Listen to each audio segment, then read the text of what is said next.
hey, we're not trying to bribe you, but we feel terrible about this. Here, let us help pay for the hospital bills or something. Hi, everyone, and thank you for coming back to another recording of Foul Ball Safety Now Talks. I'm Jordan Scott. I'm here with Brianna Ludwig. I'm excited to bring on our guests shortly. They'll lead the discussion with us on the issues. But before we go to our guests, I'd like to give a little recap on how Foul Ball Safety Now started back in 2019. Very upsetting to see somebody get hurt by a foul ball, a little child. And being a baseball guy, I was aware of being at the game and being in tense situations, worrying if a ball was going to come my way when I had opportunities to sit really close to the field. Even in Brooklyn, New York, 20 years ago, I was outside the ballpark with a group of people, young and old, and a ball flew outside and hit somebody we were with right in the forearm. And I thought that was unusual.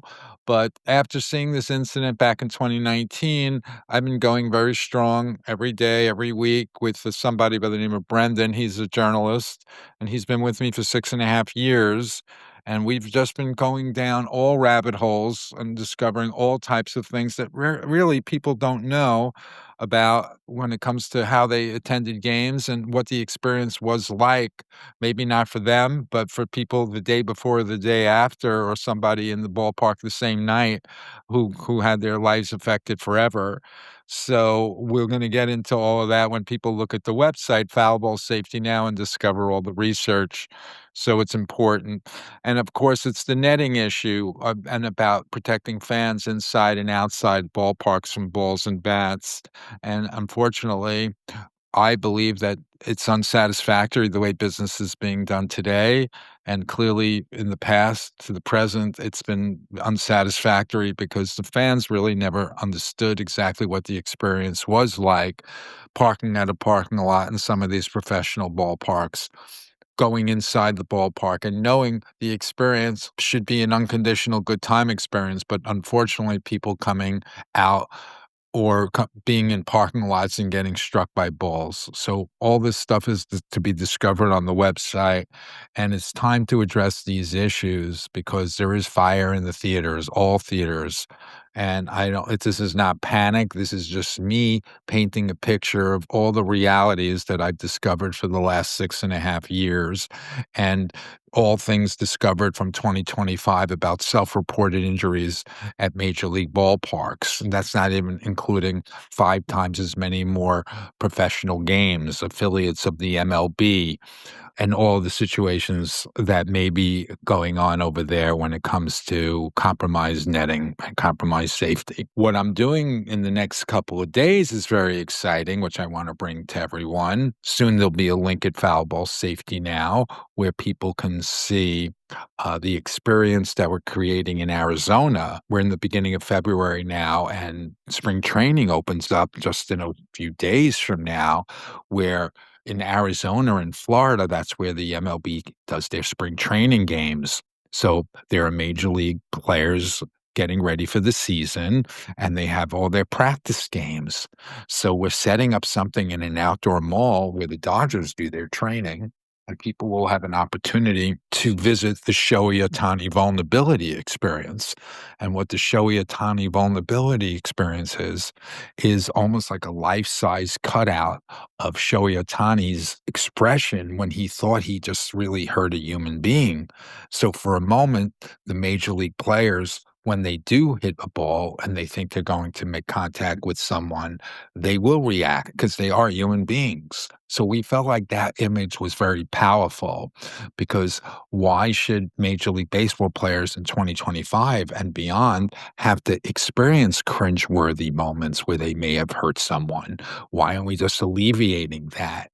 And I'm getting a sense from talking to players in small groups in recent weeks, myself and players have been getting together. I've been finding coaches and players willing to get together with groups of guys and talk about their own anxieties and feelings about playing the game.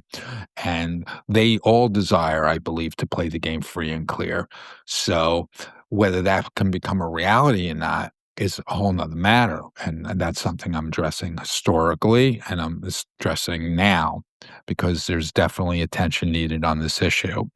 So, I don't wanna go on too long, but people who are listening for the first time, please go to foulballsafetynow.com and look at all the links from 2019 to present time, and we'll see the body of work that we've produced. Brianna, how are you today? Doing great, Jordan. We've got some creative minds and some inquiring minds in the studio with us today. So I'm excited to get into this conversation. So, without further ado, I'd love to invite on our guest for the day. He is a 28-year-old singer, actor, and voice actor on the rise. Welcome, Noah Richard. Hey, Noah, how are you? Hi guys, how we doing? We're doing great. We're doing great. So just wanted to cover a little bit of news, and we're excited for you to lead the discussion with us. Are you ready to go, Noah?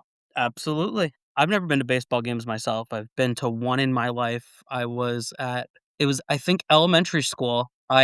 Was on a school field trip seeing the Phillies because I'm from Pennsylvania, and they're like, "Oh, we're going to a Phillies game." I of course have never seen any foul balls get like hurt anyone, but when I saw you guys, and I'm like, okay, but this is a big issue. So, what are your overall goal, Jordan? What are you hoping to Mhm. accomplish with this? Great question. I'm looking for a baseball civilized society. Those three words together. And I think it's possible. And a baseball civilized society is where we're all on the same page. Pun intended, we're all on the same playing field. So everyone knows exactly what is going to happen. And by that, then you have a baseball civilized society. Will there be risks for the people that want to take risks? Possibly. Will there be places where Brianna and her child can go to the parking lot of these professional places and not worry about 15 balls raining down in that time, and where she can go inside the ballpark and peacefully sit without a care in the world and know that she could leave any time and go up and get a snack and not worry about getting hit by a ball? Yes, this is all possible. That's what I want, and the younger players will have the finally, the younger players will have an opportunity to play the game free and clear. That's what I visualize as a baseball civilized society. And there are solutions, Noah, immediate solutions. And it's just not being addressed because this conversation really hasn't begun. We need to bring in all people. It's just the three of us now. All people that have attended games, who now know what they may have not known all those experiences from years past. Will they be upset because they were left out of the equation? Yes, I think they will be, but better late than never that we all finally get on the same page. So then these meetings of 3 people become meetings of many more, and everyone, you know how it goes, Noah. Everyone who learns about something for the first time reacts. Our job is to get people to react to what they may have missed and what is happening today, because I'm confident that there's all types of solutions that we just never presented, and those people will do it. And that's what I think could happen, Noah. The way I think about it and the way I look is they're not a lot of baseball fans, even today's baseball fans, they hope to go to the baseball game. They go to mostly, if I'm correct, either father and son, father and daughter, mother and son, fans of all ages. They all, I feel, want to go to the baseball game and they're like, I really hope they hit, I really hope they hit a foul ball so that way maybe not to get hurt, but to catch one by their star player that they've always loved and dreamed and admired. And the fact that this is an issue is very, very upsetting, and it's not okay. Perfect, perfect point. Now, I agree with you. People have been coming to the games associating the foul ball experience with fun. They've not been associating the foul ball experience with flirting with danger or worse. And that was a great point you bring up. And yes, we can do something about that and transition those feelings of foul ball expectations and fun to first and foremost, let's bring them to expectations of foul ball safety and reality. And I think they'll be like, well, then what's in it for us now that you've presented the reality? Well, believe me, there's no shortage of $6 baseballs out there now that we understand that this imagery that we've all had about foul ball and fun is not really applicable for a functional baseball society because people are going to be expendable and we don't want that anymore. So I think even the consensus of the fans that all were under the illusion of foul ball and fun are willing to go and face foul ball reality. And once we can do that, there's no shortage of $6 balls to overcompensate the community that is now transitioning from the illusion of foul ball to reality. And now, oh, look, now that we know all this, they're doing this instead. There's no shortage of that, right, Noah? There's plenty of baseballs and plenty of PR to spread around,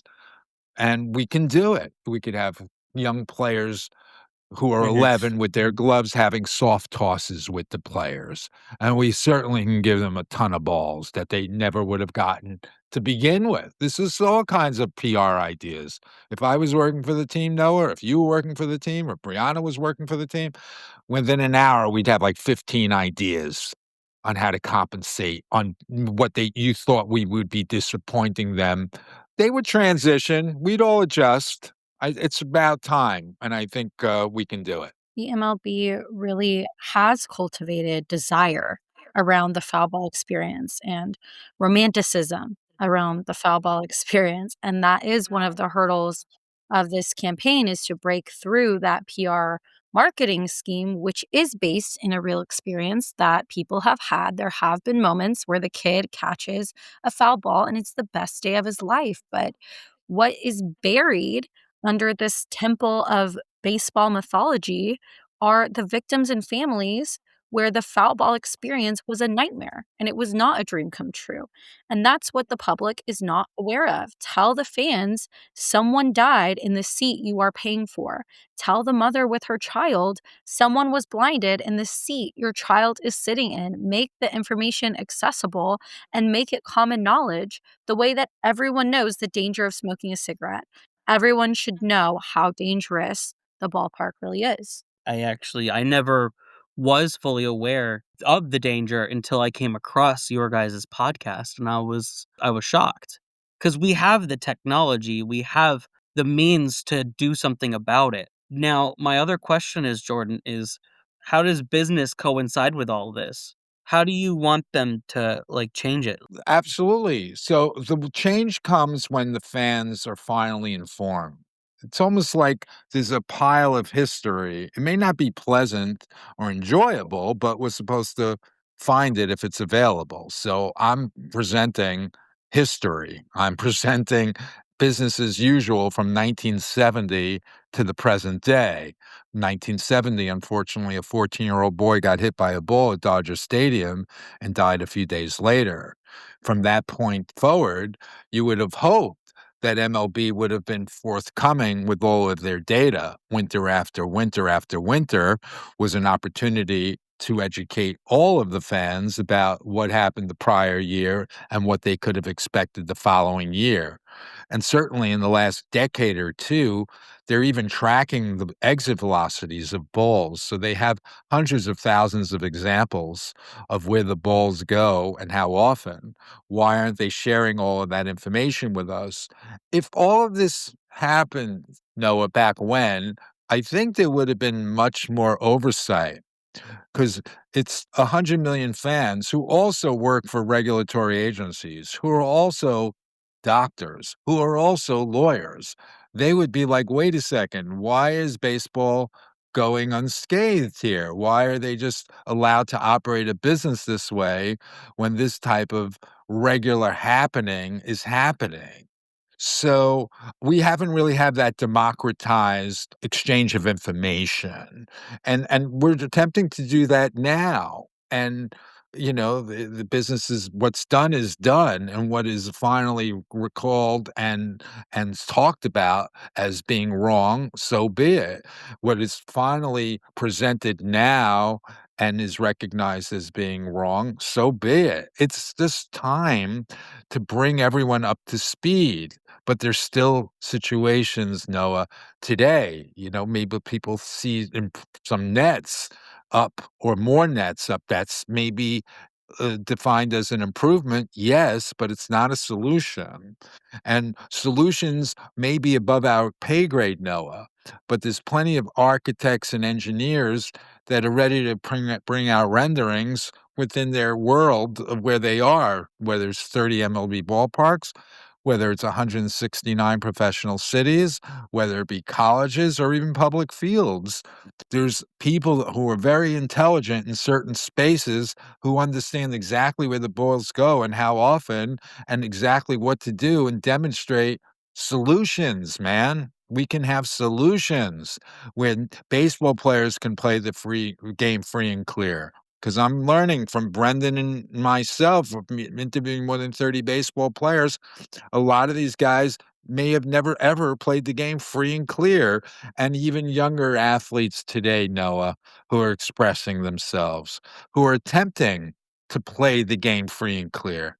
Because we all want to play the game and not worry about where the ball goes, whether we're players or participants, players or fans. I feel like there should be, like, a petition or something going around. I know that sounds very old school to say, Uh-huh. have a Uh-huh. petition going around and have everybody be like, go door to door Uh-huh. and be like, "Are you aware of this? Are you aware of this?"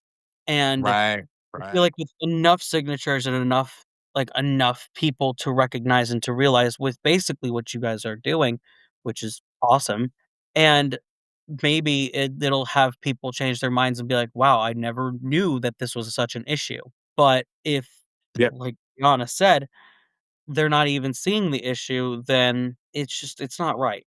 That's okay. I mean, yeah, no, this is what we're doing now, and I appreciate you feeling about this issue. And I've done what I could do with an investigative reporter by the name of Brendan, and archiving and interviewing and getting contacted by lawyers regarding their cases.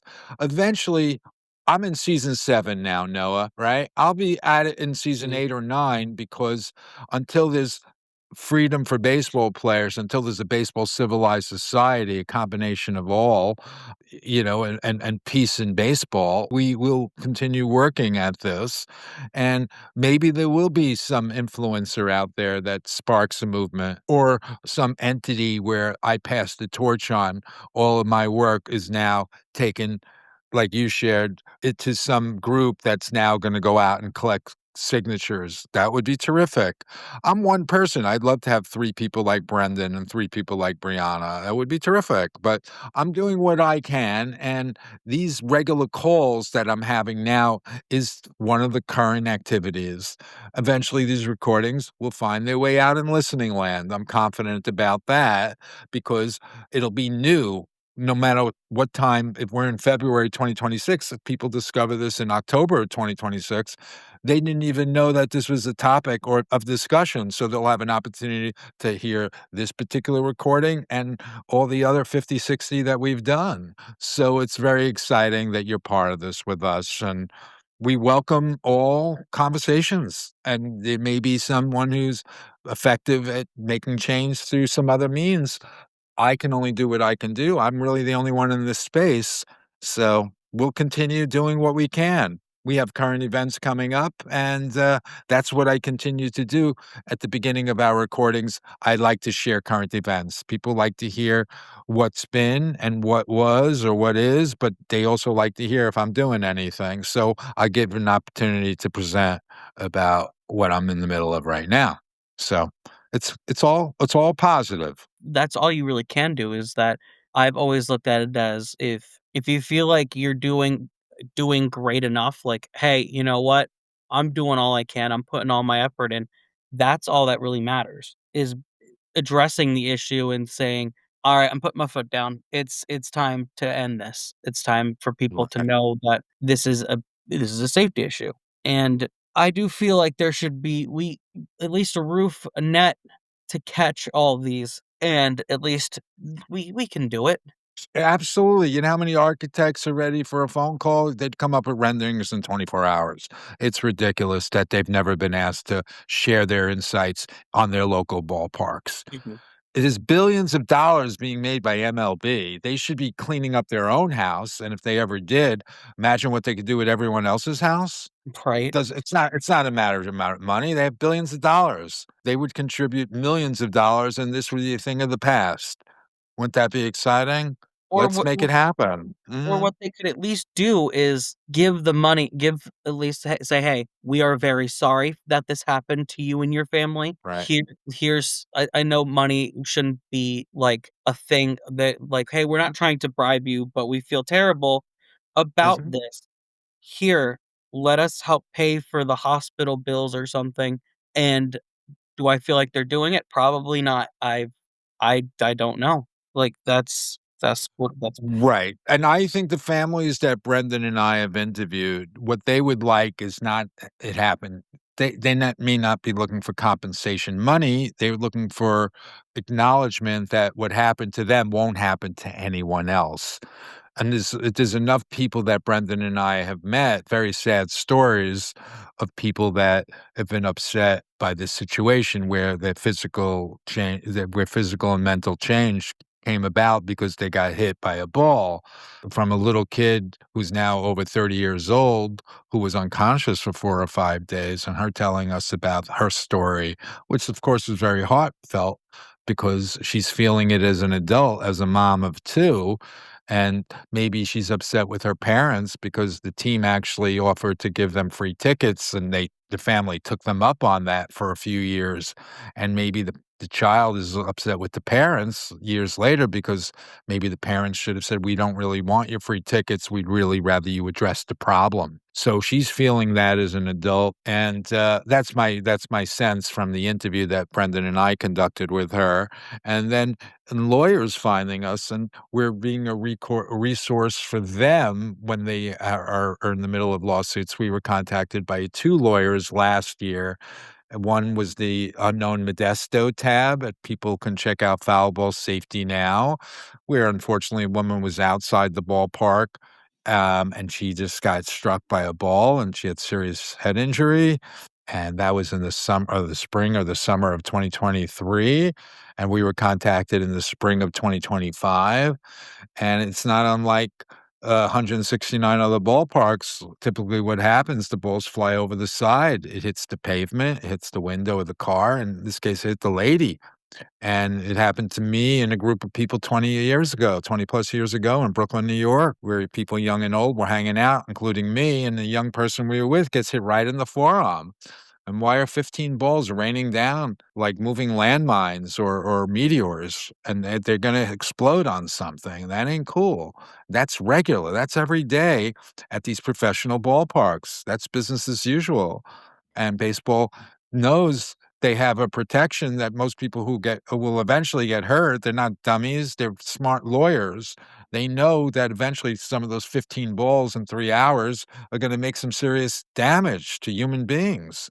They know that. They probably don't have their own families walking around those parking lots. But again, we can go deeper into that when we ask them some direct questions. But it's all about inspiring a larger conversation. Baseball has been protected by this thing called the baseball rule in most states, Noah, since 1913.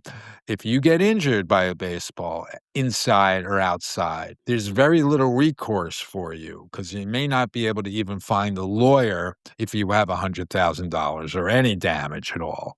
And because lawyers aren't going to invest all the money, personal injury lawyers are usually looking for that guaranteed one third of your recovery. I'm a real estate broker. I may work for free for a number of months.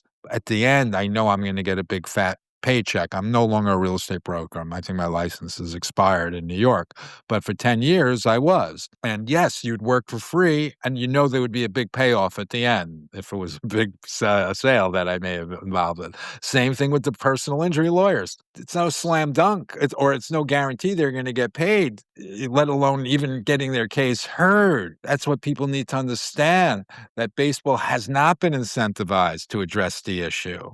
Where if we just made the calls to the local architects, they'd be like renderings and plans displayed in minutes, and it would look so modern and futuristic, and balls wouldn't be hurting people inside, and balls wouldn't be hurting people outside, and we'd have a civilized society. It's just a matter of spreading the word and bringing solutions to the table, and we just starting a conversation. So we may not have those exact answers or solutions, Noah, but we can inspire them because people above our pay grade certainly will be presenting great solutions. I've never been hit by a baseball. I've been hit by a golf ball, but I've never Uh-huh. been hit by a baseball. Uh-huh. And like I said, all it takes are some nets, and is insane, man. It's It's all literally right. It's all right. It's okay. I've been at this. This is season 7, so I look at it. This is a way of life for me, and surrounded by great people. So I'm calm and I'm cool. And sometimes people are hearing about this in detail for the first time. So I'm there, man, for people that are now looking at their sport a little differently, who are maybe listening and now or reacting, let Noah like you might be reacting now that this is upsetting. It's okay because we're in a position where we can do something about it, and we're gonna remain steadfast. I think that's the word, steadfast, and continue on, and that's what we'll do. it's all you really can do. Yeah, exactly, exactly. So this is always very important. You're representing inquiring minds wanna know, Noah, and and that's okay because 'cause we're all part of the same society, and we just wanna know a little bit more than we did yesterday. How many players have you and Brendan interviewed? We've interviewed more than 30 baseball players. Wow. And how did I find these guys was very interesting. Many of these guys who played professional ball or Major League Baseball, they end up going into the baseball school business or they become private instructors. And Noah, if you reach out to like 300 guys, more than 10% of them or around 10% of them are willing to talk with you. And that's what we did. And most of these guys were open and they were revisiting their own experiences, and a lot is to be learned. Fast forward to today and Queens College, about a year ago when the Queens College student found me and said to me, "Hey, Jordan, I'm feeling anxiety." And I'm like, "About what?" He said, "Hey, Jordan, we're hitting balls over the sides, and there's an elementary school there over the sides during practices and games." And I'm like, "Yeah, that's legitimate. We've written 5 letters, and we got a newspaper article in the Queens College newspaper because we pursued and we persisted. And maybe there's compromised safety not only in Queens College, but throughout the NCAA and all the other schools. So we are just opening up that door. And we even got a receipt from the NCAA because we want to include them on it. Student athletes are desiring to play the game free and clear, and that should be their right to play the game and not worry about where their balls travel. I'm And getting a sense when we talk to the older guys that was never really resolved in their world. They kind of got through their career.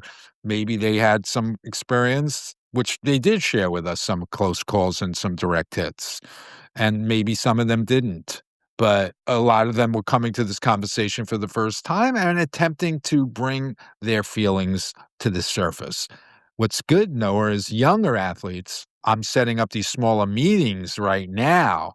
I'm putting posts up on places like Indeed and offering an incentive for a student athlete or a coach to get their buddies in a room together because it may take them 2 hours to make their rounds of calls and then pay them maybe another hour to get a group of people together so they could learn about my work and give them a safe place to open up about the matter. So it's exciting. Young athletes are more inclined to speak about the issue than older guys because they're just attempting to do it the right way. Maybe some of the older guys were in a compromised place and they kind of swept it under the rug and they just continued on. and maybe now they're looking back at it and they just wanna, talk about it, and that's good. So it's really a lot of information coming on the table from different generations, and I wanna hear about it, and that's what I'll continue to do. It gives everyone an accurate representation at some point. I can't imagine when you talked about the field being next to an elementary school. I can't imagine how the players must have felt if, "Oh my goodness, I've hit a child with my one of my balls." And on top of that, I'm surprised that all the parents from that elementary school haven't said, "Dude, come on, like, can you fix this? Like, this is ridiculous. I shouldn't have to worry about my kid coming home with a huge lump on his head." I'm still in the middle of that. We're still hoping. We've copied all the parents and parent groups and the assistant principals, and yeah, we'll see how it goes. That's still a work in progress. I'd love I it. We did get a local newspaper article in the Queens College newspaper. A Ooh. student reporter wrote something up. So hopefully the parents are more aware of it. We'll keep an eye on that situation, but we're open to learning about all other situations. There was one example, what you just brought up, that I can bring up of a place. I brought this up on other recordings. There's a city called White House, Tennessee, actually called White House is the name of the city, and a booster, I guess is a parent of a student, said to me on a letter, "Hey, can you help us? We can't have soccer games going on while baseball games are going on because the balls are leaving the field, and it may hurt somebody on the soccer field, a spectator or a player." And I wrote him back, and I was like, "I'm glad you guys are talking about it." So we can only hope that these local campuses and local high schools are discussing exactly what's happening. If I have something to do with it, like if a student athlete calls me from anywhere, I'm going to pay attention. And Queens College is definitely not the only one where there's compromised safety for the people outside the fields. We've heard it in the last few months more. So, if I had 3 Brendans and 3 Briannas, we would be very busy. There's things to discuss, and we believe there's solutions, and we want everyone to feel hopeful that I'll continue working on this, but it's worthy of all of our time. And if anyone could do something to start any initiative, like you had suggested earlier in the recording, they'll knock on my door and I'll just be their biggest fan. And I hope they can help too. Let's get a democratized baseball society and we could all feel like everyone knows everything. And that would be exciting. And I'm looking forward to that day. I'm honestly very hopeful for your guys' mission. I will definitely do my part to get a lot of more people aware. Like, hey, you guys should really listen to this podcast. It's very helpful information, especially if you guys are baseball fans. Because just the thought of this is insane. All right. Well, we're going to keep it going, and it's very nice to hear feelings and hear people's concern, and I think this is just another contribution to moving the conversation to a place where people now understand the issues or begin to want to get to know all of the issues, past and present. And there's a bright future if we all start talking about this issue together. Yeah, Noah, as someone who is working on building your own brand and your own public platform, how powerful do you think it is when a celebrity or influencer attaches their name to a cause? And what do you think could happen if someone of great influence were to attach their name to foul ball safety now? Well, I always feel when celebrities do something like that and they become an influencer on something like foul ball safety, I feel like it's always inspirational because, they're not just caring about their career. They're passionate about something else and it shows that their humanity. It shows a part of their soul. And if they were to inspire something like foul ball safety, they would probably rise to the occasion and say, "Hey, do you guys know that this is a thing? You should definitely follow this." Like, give you guys more viewers. It'll help. I feel like it will help a lot with the cause. Terrific. Well, of course, we're having very interesting guests. Maybe nobody knows them by name, but they're actors and they're former players and players. They're doctors, they're lawyers, they're PhDs, and there may be somebody who we all recognize very soon that may be one of our next guests, and that will also be very helpful. So I want to thank everyone for coming into this recording with us today at Foul Ball Safety Now, and we'll keep positive energy at Foul Ball Safety Now, certainly surrounded by great people. And thank you so much today to our guests, Noah and Brianna. Thanks again as always, and we'll do it again soon, people.